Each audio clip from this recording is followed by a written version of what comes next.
Okay, let's dive into this. Welcome to today's explainer, where we're unpacking what is, hands down, the most incredible rags to riches tech story of our modern era. We're looking at the life of Noah Williams. This is a guy who went from absolute obscurity to becoming the architect of what the world famously called the money idea machine. We're going to explore exactly how he pulled this off, the crazy tech he built, and most importantly, the massive ethical dilemma that almost brought the whole shebang crashing down. Right off the bat, I want you to put yourself directly in Noah's shoes. Imagine waking up tomorrow with a system, an artificial intelligence, that literally does the heavy lifting of generating highly profitable, ready-to-launch business ideas for you. I mean, it sounds completely like science fiction, right? Or maybe just the ultimate shortcut to early retirement. But for Noah, this wasn't just some fun thought experiment. It was a desperate lifeline, because to really understand this machine, we have to understand exactly where its architect started. Chapter 1. The Forgotten Student. At 20 years old, Noah was a university student in New York. And frankly, he was entirely overlooked by the world. His reality was pretty grim. He had absolutely zero money to his name, no industry connections, no influence whatsoever. He was scraping by with barely passing grades and spending his nights totally exhausted from a part-time delivery job just to pay for his next meal. Even his teachers completely dismissed him. Their official verdict? They said he had some potential, but absolutely no direction. He was essentially a ghost in the system. But then came the inciting incident. Late one night, after a grueling delivery shift, Noah stumbled across this old, buried academic research paper online. The topic? How artificial intelligence could be used to predict business success patterns. And man, it sparked a life-changing curiosity in him. He looked at all that complex data and asked himself one simple, radical question. What if AI can build business ideas for people like me? People without MBAs, people without trust funds. That single question was the seed of an entire empire. Chapter 2. The Broken Laptop Experiment. Let's move to and see how this builds, because you really need to understand that Noah had zero coding experience, literally none. He was working with free public internet and a laptop so old it could barely keep a web browser open. But he began trying to build a rudimentary AI tool to suggest profitable online businesses. It was a brutal, grueling 8-month grind. First, it crashed, over and over. Then, it just failed to run entirely. When it finally did run, it spit out absolute nonsense. Most people, they would absolutely quit right here. But Noah refused to stop. He tweaked, he learned, he iterated. And finally, step 4, it actually worked. He finally managed to get the AI to generate a coherent, highly targeted small business idea, complete with a marketing strategy and product suggestions. But hey, theory is nothing without proof, right? So he tested the AI's blueprint on a small online seller. The result was staggering. Sales for that seller measurably increased in just 10 days. The AI hadn't just taken a wild guess.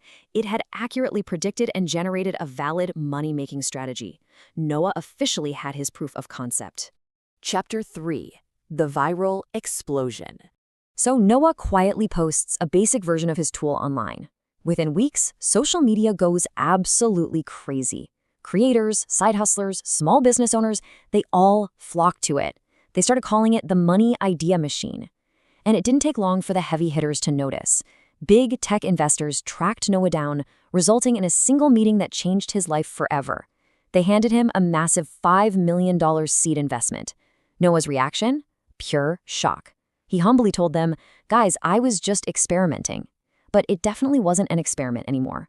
The whole world was watching. With that kind of capital, the momentum became unstoppable. In a rapid 2-year scale-up, the money idea machine achieved global adoption. They started signing massive enterprise contracts, and the user base skyrocketed to 1 million active users. The platform wasn't just a nifty tool anymore. It was an entirely new digital economy. And the forgotten delivery boy? He officially became a millionaire, and shortly after that, a billionaire. Chapter 4. The Billionaire Lifestyle. The transformation here is just staggering.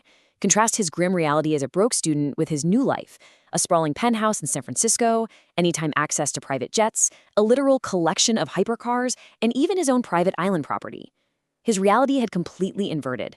But what's really fascinating is that despite this unimaginable wealth, Noah stayed incredibly quiet. He didn't flaunt it on social media, he stayed behind the scenes, famously telling the press, "AI built the system, I just guided it." Chapter 5. The Ethical Crisis. Now, what's really interesting about this slide is the profound trade-off Noah was suddenly facing. On one side, you have the massive financial wealth that users were generating. But on the other side, Noah started noticing a deeply alarming trend in the data and the user behavior. People were becoming entirely dependent on the AI. They were losing their own creativity, they stopped thinking critically, they just stopped putting in effort. The machine was doing all the thinking, and society was becoming dangerously lazy. Noah sat with this dark realization. He had built a machine that cured financial poverty for a lot of people, but it was rapidly creating an intellectual poverty. He summed up his supreme ordeal with this profound realization. If AI thinks for everyone, humans stop growing. He saw firsthand the immense danger of removing human struggle, failure, and critical thought from the equation of success. Chapter 6: Upgrading Humanity. So, Noah makes a deliberate, incredibly risky decision. He completely updated the system's core algorithm to limit AI dependency. The new update actually forced users to face learning challenges and apply critical thinking before the AI would unlock its best insights. Oh, and the investors? They were furious. They screamed at him that adding friction would tank their profit margins. But Noah took a firm moral stance, telling them straight up, I don't want a lazy world, I want a smart one. And you know what? He was right. The pivot resulted in incredibly positive societal results. Instead of a generation of lazy copycats, the updated platform fostered genuine innovation. We saw a higher quality of startups emerge. Users actually developed better business thinking. The system started producing stronger, more resilient entrepreneurs. Noah wasn't just viewed as a tech billionaire anymore. He became respected globally as a builder of human minds. There's a famous story of Noah, years later, standing on the balcony of his penthouse, looking out over the city lights at night. Reflecting on this wild journey from a broke student to an ethical tech pioneer, he distilled the true source of his success into one sentence. I didn't become rich because of AI. I became rich because I understood humans. So, the crucial point is, what should you actually take away from Noah's incredible journey? First, technology is only a tool. It becomes truly powerful when you guide it with a specific purpose. Second, real success comes from solving actual problems, not just blindly chasing money.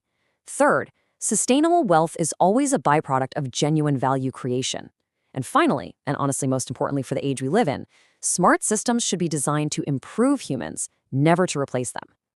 Which leaves us with this final, powerful thought to consider as we integrate these tools into our own lives. Noah Williams proved that the ultimate cheat code isn't removing the human element, it's elevating it. Because as he put it, the future belongs to those who use AI to upgrade humanity, not replace it. So ask yourself, as we move into this new era, are you using AI to outsource your thinking or to elevate it? Thank you for joining me for this explainer, and keep